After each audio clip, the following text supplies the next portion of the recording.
Hello, എല്ലാവർക്കും മണിക്കുട്ടൻസ് കിച്ചണിലേക്ക് സ്വാഗതം. എല്ലാവർക്കും സുഖല്ലേ? ഇന്നും ഒരു നല്ലൊരു ബ്രേക്ക്ഫാസ്റ്റ് റെസിപ്പിയാണ്. നല്ല ഹെൽത്തി ആയിട്ടുള്ള ഈസി ആയിട്ടുള്ള നല്ലൊരു ബ്രേക്ക്ഫാസ്റ്റാണ്. നമ്മുടെ ഗോതമ്പ് പൊടി കൊണ്ട് ഉണ്ടാക്കാൻ പറ്റുന്ന വെജിറ്റബിൾസും എല്ലാം ആഡ് ചെയ്തിട്ടുള്ള നല്ലൊരു ബ്രേക്ക്ഫാസ്റ്റാണ്. ഉണ്ടാക്കുവാനും വളരെ എളുപ്പമാണ്. എല്ലാവർക്കും ഈ ഒരു ബ്രേക്ക്ഫാസ്റ്റ് തീർച്ചയായിട്ടും ഇഷ്ടപ്പെടും. വേഗം ചിലവാകും കേട്ടോ. ഇതിന് സൈഡ് ഡിഷിൻ്റെ ഒന്നും ആവശ്യമില്ല. അതാണ് ഇതിൻ്റെ പ്രത്യേകത. ഞാനെപ്പോഴും പറയാറുള്ള പോലെ തന്നെ നമ്മുടെ വീട്ടിലുള്ള ഇൻഗ്രീഡിയൻസ് വെച്ച് വളരെ കുറഞ്ഞ സമയത്തിനുള്ളിൽ റെഡിയാക്കാൻ പറ്റുന്ന നല്ലൊരു ബ്രേക്ക്ഫാസ്റ്റ്. അപ്പോൾ നമുക്കത് എങ്ങനെയാണ് ഉണ്ടാക്കുക എന്നുള്ളത് നോക്കാം. അപ്പോൾ ഞാൻ അതിന് വേണ്ടി ഒരു പാത്രത്തിലേക്ക് ഒരു 3 ഗ്ലാസ് ഗോതമ്പ് പൊടി എടുത്തിട്ടുണ്ട്. നിങ്ങളുടെ വീട്ടിൽ എത്രയാണോ എടുക്കാറുള്ളത് അതിനനുസരിച്ചിട്ട് എടുക്കാം കേട്ടോ. നമുക്ക് ചപ്പാത്തിക്ക് കുഴയ്ക്കുന്ന അതേപോലെ തന്നെയാണ് നമ്മൾ ചെയ്യുന്നത്. കുറച്ച് ഉപ്പ് ചേർത്ത് കൊടുത്ത് ആദ്യം കൈകൊണ്ട് ഒന്ന് നന്നായിട്ടൊന്ന് മിക്സ് ചെയ്യുക. അതിനുശേഷം നമുക്ക് കുറച്ചായിട്ട് നോർമൽ വാട്ടറാണ്, പ്ലെയിൻ വാട്ടറാണ് ഒഴിച്ചു കൊടുത്ത് ഇതുപോലെ കുഴച്ചെടുക്കുക. ചപ്പാത്തിക്ക് നിങ്ങൾ എങ്ങനെ കുഴയ്ക്കുന്നു അതേപോലെ തന്നെ കുഴച്ചെടുക്കുക കേട്ടോ.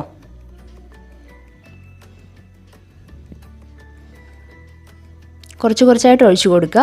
ഇങ്ങനെ നമ്മൾ കുഴയ്ക്കുമ്പോൾ നമ്മുടെ കയ്യിലെല്ലാം ഒട്ടി പിടിക്കുമല്ലേ. അപ്പോൾ ഒട്ടി പിടിക്കാണ്ടിരിക്കാനായിട്ട് കുറച്ച് ഓയിൽ ഒഴിച്ചു കൊടുക്കുക. കയ്യിൽ ഇതുപോലെ അപ്ലൈ ചെയ്തിട്ട് ഒന്ന് കുഴച്ച് നോക്കൂ. അപ്പോൾ നമുക്ക് കയ്യിലൊന്നും ഒട്ടിപ്പിടിക്കില്ല, പാത്രത്തിലൊന്നും ഒട്ടിപ്പിടിക്കാണ്ട്. ഇതാ കണ്ടില്ലേ, നല്ല ക്ലീൻ ആയിട്ടിരിക്കണം കാണാം.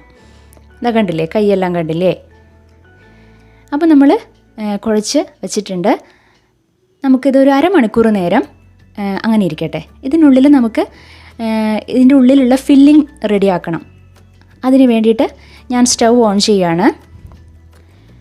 സ്റ്റൗ ഓൺ ചെയ്തിട്ട് ഒരു പാൻ വെച്ച്, പാൻ ചൂടാവുമ്പോൾ നമുക്കിഷ്ടപ്പെട്ട ഓയിൽ അതിലേക്ക് ഒഴിച്ചു കൊടുക്കാം. വെളിച്ചെണ്ണയോ സൺഫ്ലവർ ഓയിലോ എന്താണെന്ന് വെച്ചാൽ അത് ഒഴിച്ചു കൊടുക്കുക.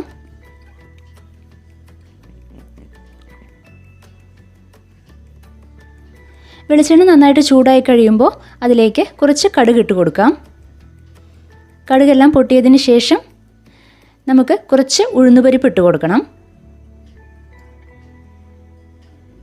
കടുക് നന്നായിട്ട് പൊട്ടിയിട്ടുണ്ട്. കുറച്ച് ഉഴുന്നുപരിപ്പ് ഇട്ട് കൊടുക്കുക കേട്ടോ. കടുക് പൊട്ടിയതിന് ശേഷം മാത്രം ഇട്ട് കൊടുക്കുക. അതിന് ശേഷം നമുക്ക് കുറച്ച് കറിവേപ്പില ഇട്ട് കൊടുക്കാം. ഇത് ഇഞ്ചിയാണ്, ചോപ്പ് ചെയ്ത് വെച്ചിരിക്കുന്നതാണ്. ചോപ്പ് ചെയ്ത് വെച്ചിരിക്കുന്ന വെളുത്തുള്ളി. എന്നിട്ടൊന്ന് നന്നായിട്ടൊന്ന് ഇളക്കി കൊടുക്കുക. അതിനുശേഷം ഒരു 2.5 ഗ്ലാസ് സാധാരണ, അതായത് നമ്മുടെ സവോളയാണ്, വലിയ ഉള്ളി, ഒരു 3 വലിയ ഉള്ളി എടുത്തിട്ടുണ്ട് ഞാൻ. അത് ഇതുപോലെ ചോപ്പ് ചെയ്ത് വെച്ചിരിക്കുന്നതാണ്. അതും അതുപോലെ തന്നെ പച്ചമുളക്, ഒരു 3 പച്ചമുളക് എടുത്തിട്ടുണ്ട്, ചോപ്പ് ചെയ്ത് വെച്ചിരിക്കുന്നതാണ്. കുറച്ച് ഉപ്പും ചേർത്തിട്ട് നന്നായിട്ടൊന്ന് മിക്സ് ചെയ്യാം. ഉപ്പ് ചേർത്ത് കൊടുത്താൽ വേഗം നന്നായിട്ട് വഴണ്ടി കിട്ടും. ഇതാ കണ്ടില്ലേ, ഈ ഒരു പരുവം വരുമ്പോൾ നമുക്ക് ഗ്രേറ്റ് ചെയ്ത് വെച്ചിരിക്കുന്ന ക്യാരറ്റ്, ഒരു 3 ഇടത്തരം വലുപ്പമുള്ള ക്യാരറ്റ് എടുത്തിട്ടുണ്ട് ഞാൻ. 2 ഗ്ലാസ് വന്നിട്ടുണ്ട്. ഇതൊരു 2 ഇടത്തരം വലുപ്പമുള്ള ഉരുളക്കിഴങ്ങാണ്, അതും ഗ്രേറ്റ് ചെയ്ത് വെച്ചിരിക്കുന്നതാണ്. രണ്ടും ആഡ് ചെയ്ത് കൊടുത്ത് നന്നായിട്ടൊന്ന് മിക്സ് ചെയ്യാം.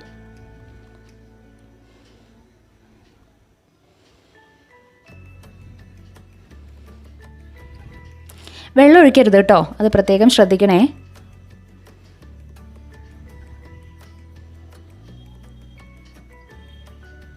വെള്ളം ഒരു തുള്ളി പോലും ഒഴിക്കാൻ പാടില്ല. അത് നന്നായിട്ടൊന്ന് വാടി കഴിയുമ്പോൾ അതിലേക്ക് നമുക്കിതാ മസാലകളൊക്കെ ചേർത്ത് കൊടുക്കാം. കുറച്ച് മഞ്ഞൾപ്പൊടി, മുളക് പൊടി, മല്ലിപ്പൊടി, അതുപോലെ ചിക്കൻ മസാലയോ അല്ലെങ്കിൽ സാധാരണ നമ്മുടെ വെജിറ്റബിൾ മസാലയോ ചേർത്ത് കൊടുക്കാം. എന്നിട്ട് നന്നായിട്ടൊന്ന് മിക്സ് ചെയ്യാം. അതിൻ്റെ പച്ചമണം മാറുന്നവരേക്കും ഒന്ന് മിക്സ് ചെയ്ത് കൊടുക്കാം.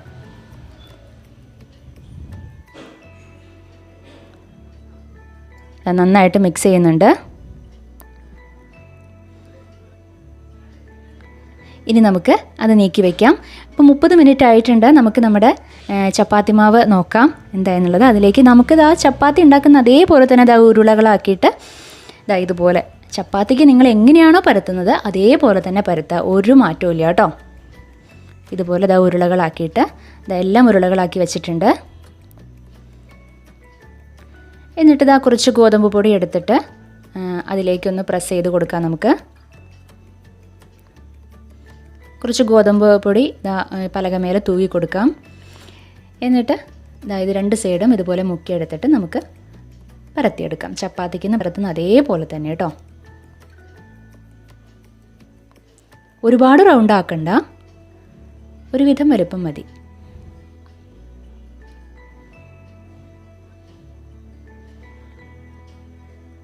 ഈ ഒരു റൗണ്ട് മതി. ഇനി അതിലേക്ക് നമ്മുടെ ഫില്ലിംഗ് ഉണ്ടല്ലോ അത് ചേർത്ത് കൊടുക്കാം.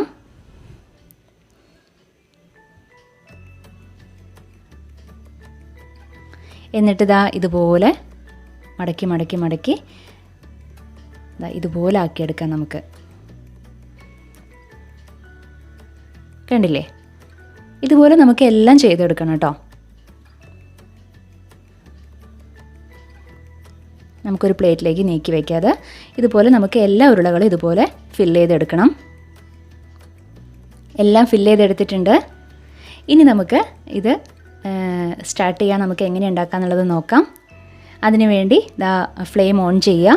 പാൻ വച്ച് പാൻ ചൂടാവുമ്പോൾ വളരെ കുറച്ച് മാത്രം ഓയിൽ ഒഴിച്ചു കൊടുക്കാം. ഒരുപാട് ഡീപ്പ് ഫ്രൈ അല്ല ഇത്, വളരെ കുറച്ച് മാത്രം ഓയിൽ ഒഴിച്ചു കൊടുക്കാം നമുക്ക്. കണ്ടില്ലേ? ഇത്രയും ഓയിൽ നമ്മൾ ഒഴിച്ചു കൊടുക്കുന്നുള്ളൂ. ഇതിൽ നമുക്ക് എല്ലാം ഫ്രൈ ചെയ്തെടുക്കാം കേട്ടോ. ഇത് നന്നായിട്ട് ചൂടായി വരുമ്പോൾ നമുക്കിതാ നമ്മുടെ ഫില്ല് ചെയ്ത് വെച്ചിരിക്കുന്നത് വെച്ച് കൊടുക്കാം.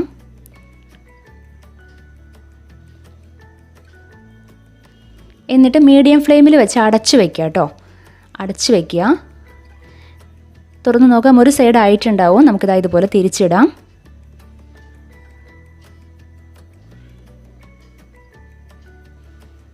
എന്നിട്ട് വീണ്ടും അടച്ചു വെച്ചിട്ട് കുക്ക് ചെയ്യാം നമുക്ക്. മീഡിയം ഫ്ലെയിമിൽ തന്നെ അത് ശ്രദ്ധിക്കുക. ഹൈ ഫ്ലെയിം ഇട്ട് കഴിഞ്ഞാൽ കരിഞ്ഞു പോവും. രണ്ട് സൈഡ് ആയിട്ടുണ്ട്. കണ്ടില്ലേ? നന്നായിട്ട് കുക്കായിട്ടുണ്ട്. നമുക്കത് പാത്രത്തിലേക്ക് നീക്കി വയ്ക്കാം. കണ്ടില്ലേ? ഇതുപോലെ ബാക്കിയുള്ളതെല്ലാം നമുക്കിതുപോലെ ഫ്രൈ ചെയ്തെടുക്കാം. ഇതാണ് നമ്മുടെ അടിപൊളി വീറ്റ് സ്പെഷ്യൽ ബ്രേക്ക്ഫാസ്റ്റ്. നല്ലതല്ലേ? എല്ലാവരും ട്രൈ ചെയ്ത് നോക്കുക കേട്ടോ. ഇതിന് സൈഡ് ഡിഷിൻ്റെ ആവശ്യമൊന്നുമില്ല. ഇതാ കണ്ടില്ലേ? ഇത് മുറിച്ച് നോക്കാം നമുക്ക്. നല്ല ടേസ്റ്റാണ് കഴിക്കാൻ. എല്ലാവരും ട്രൈ ചെയ്ത് അഭിപ്രായം പറയാം കേട്ടോ.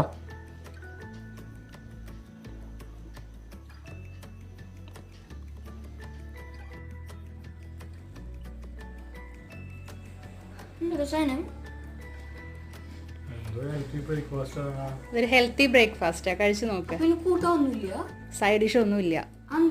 നീ കഴിച്ചു നോക്ക്. കൂട്ടാൻ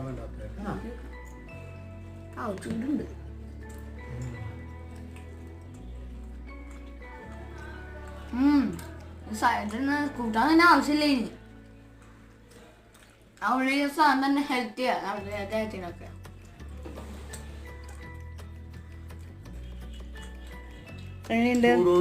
സൂപ്പർ.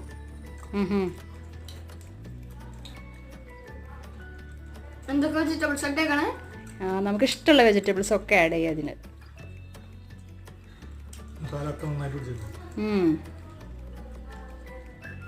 എങ്ങനെയുണ്ട്?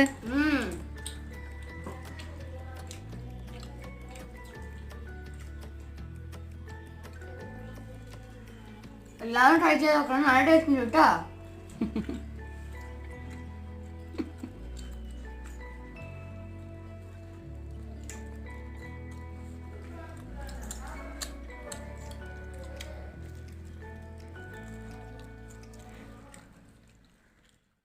ഇനി നമുക്ക് മനുക്കുട്ടൻസ് കിച്ചണിൻ്റെ ഇന്നത്തെ താരങ്ങൾ ആരെല്ലാം എന്ന് നോക്കാം. ഇന്ന് 3 പേരാണ് മനുക്കുട്ടൻസ് കിച്ചൺ റെസിപ്പീസ് ട്രൈ ചെയ്ത് ഫോട്ടോ എടുത്ത് നമുക്ക് അയച്ചു തന്നിരിക്കുന്നത്. ആദ്യത്തേത് no bake chocolate Swiss roll try ചെയ്ത് നമുക്ക് ഫോട്ടോ എടുത്ത് അയച്ചു തന്നിരിക്കുന്നത് 6th സ്റ്റാൻഡേർഡിൽ പഠിക്കുന്ന അനുശ്രീ മോളാണ്. Anusree R Nair, Chennai, Tamil Nadu. Thank you മോളു. അടുത്തത് കുൽക്കുൽ റെസിപ്പീസ് ട്രൈ ചെയ്ത് ഫോട്ടോ എടുത്ത് അയച്ചു തന്നിരിക്കുന്നത് ജിഷ്മ ശിവരാജ്, കോണത്തുകുന്ന്, തൃശ്ശൂർ. Thank you Jishma. അടുത്തത് കുൽക്കുൽ റെസിപ്പി ട്രൈ ചെയ്ത് ഫോട്ടോ എടുത്ത് അയച്ചു തന്നിരിക്കുന്നത് ജിസ്ന സന്തോഷ്, പറവൂർ, എറണാകുളം. Thank you Jisna. ഇനി നിങ്ങൾക്കും ഇതുപോലെ മനുക്കുട്ടൻസ് കിച്ചൺ റെസിപ്പി ട്രൈ ചെയ്ത് ഫോട്ടോ എടുത്ത് ഞങ്ങൾക്ക് അയച്ചു തരാവുന്നതാണ്. ഫേസ്ബുക്കിലും ഇൻസ്റ്റാഗ്രാമിലും മനുക്കുട്ടൻസ് കിച്ചന് അക്കൗണ്ട് ഉണ്ട്. അതിലൂടെ നിങ്ങൾക്ക് ഫോട്ടോകൾ അയച്ചു തരാവുന്നതാണ്. ഞങ്ങളതെല്ലാം വളരെ സ്നേഹപൂർവ്വം സ്വീകരിച്ച് ഓരോ വീഡിയോസിലും ഉൾപ്പെടുത്തുന്നതായിരിക്കും. അപ്പോൾ നമുക്കിനി അടുത്ത എപ്പിസോഡിൽ വേറൊരു പുതിയ വിഭവമായിട്ട് വീണ്ടും കണ്ടുമുട്ടാം. Okay, bye. Thank U.